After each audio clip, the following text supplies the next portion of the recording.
Would you like to swing on a star, carry moonbeams home in a jar, and be better off than you are? Or would you rather be a doggy?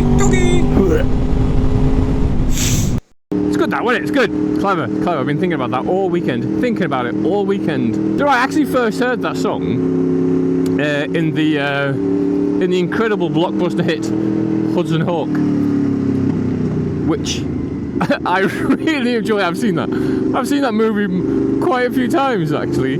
I wouldn't say it's one of Bruce Willis's best, but it's enjoyable. I think you people have just got too high of a standard. That's all it is. Can't appreciate fine art. The Zegler woman knows where it's at. She don't want your business. I'll be honest with you, I've bailed out of pretty much all of the current film releases. They just seem shit. Can't make a shit film anymore and just enjoy having a shit film. It's got to be like the best thing ever. I've been watching that like the fallout from the is it the Wicked like the interviews. What is going on? All this weird hand-holding and sisterly love for it. It's a fucking Disney film about the Wicked Witch of the Green Baldiness or something. I tell you what, it did take me a couple of seconds to realise that Ariana Grande, that's how her name's pronounced, by the way. Like, she's backed off that fake tan quite a bit.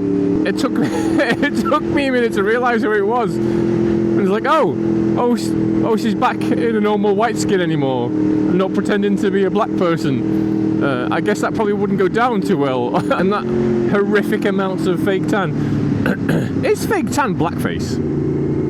Or brownface? Do you know, for people who can't naturally produce a tan, like myself, right? If I was to fake tan myself up, would that be a racism? It doesn't feel like it's a racism, because everyone does it.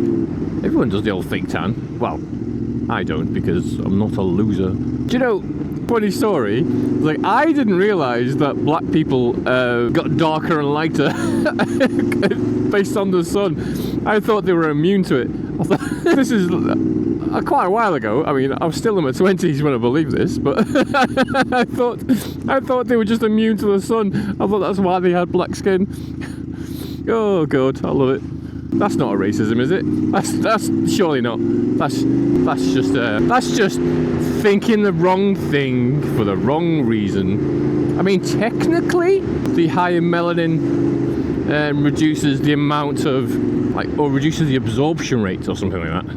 It's why I've seen many suggestions for people with dark skin in countries like the UK to get or to take supplements. Don't fucking do it. That car, by the way, not taking vitamins and minerals, not good for you.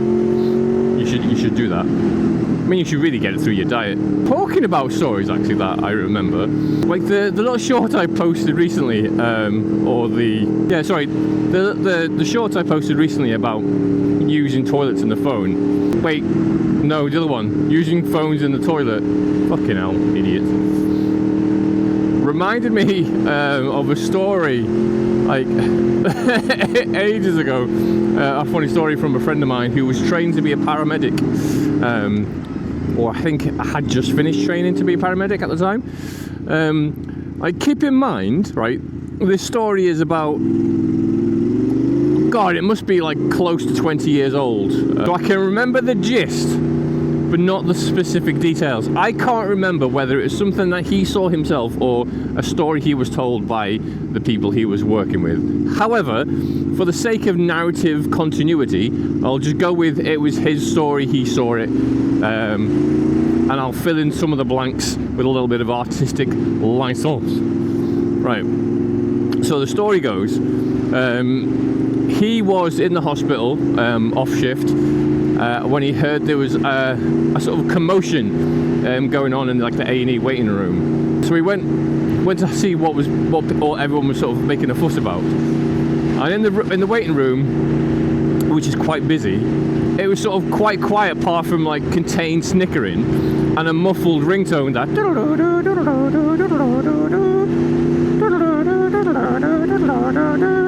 And there was one guy that looked just completely, he was just mortified, like he was waiting for the world to just come and swallow him up and save him. And his partner at the time was sat next to him, trying to hold back a laugh. And so, like the other patrons, like were sort of like trying to hide giggles. And it turned out, right, this man and his girlfriend or wife, say girlfriend, why not, were having some sexy time when they decided to try and insert a phone in his anus.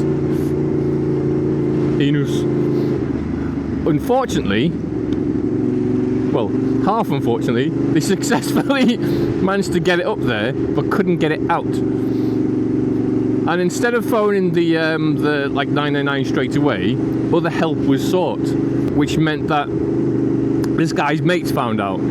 So eventually, when they did go to A&E, his friends were continuously, relentlessly phoning him. So the entire time he was sat in A&E, all you could hear was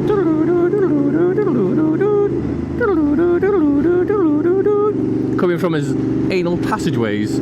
I mean, oh, boys will be boys. That guy was never living it down. Never in a million years. Andy Arsephone. That's his name from now on. I wonder how many times people made the joke, hello?